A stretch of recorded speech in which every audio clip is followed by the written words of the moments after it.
একটু এদিকে চলে আসুন।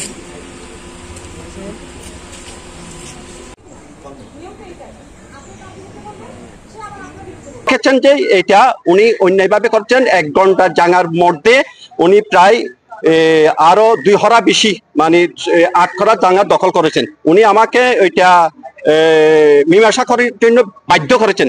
এই মীমাংসা আমি করব বলে আমি আর করতে পারি নাই, কারণ উনি আমাকে আরেকটা মামলা দিয়ে উনি আমাকে জেল কাটেছেন, হাজত কাটেছেন। আমি হাজত থেকে এসেছি গত মাসের 25 তারিখ।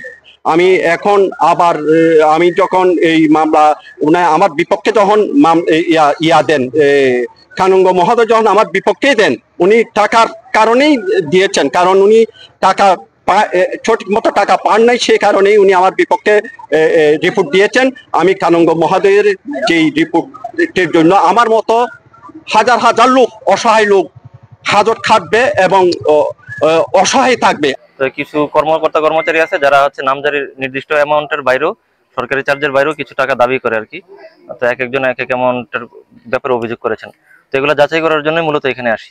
তো আমরা এখানে কিছু পর্যবেক্ষণ করি, এনফোর্সমেন্ট টিম নিয়ে আমরা এখানে অনেক ভুক্তভোগীর সাথে, ভুক্তভোগী বললে ভুল হবে, এখানে যারা গ্রাহক আছেন তাদের সাথে কথা বলি আর কি। এখানে সরাসরি ঘুষ লেনদেন হয়েছে এরকম কোনো রেকর্ড এই যাবৎ পাইনি। তো যেসব বিষয়ের উপর অভিযোগ ছিল ওইসব বিষয় সম্পর্কিত আমরা এই যে এখানে আমরা নথি সংগ্রহ করেছি। এই নথিটা হচ্ছে এখন আমরা অফিসে গিয়ে আমরা এনফোর্সমেন্ট টিম এটা যাচাই করবো আর কি। যাচাই করার পরে যদি কোনো সন্দেহজনক মনে হয় এবং যদি মনে হয় যে এটাতে কোনো প্রবলেম না থাকার পরও আটকে আছে এরকম কিছু মনে হয়, তখন এটার উপর ভিত্তি করে আমরা রিপোর্ট দিব। সত্যতা পাওয়া গেছে কি পাওয়া যায় নাই এটার উপর ভিত্তি করে আমরা পরবর্তীতে এনফোর্সমেন্ট রিপোর্টটা দিব আর কি।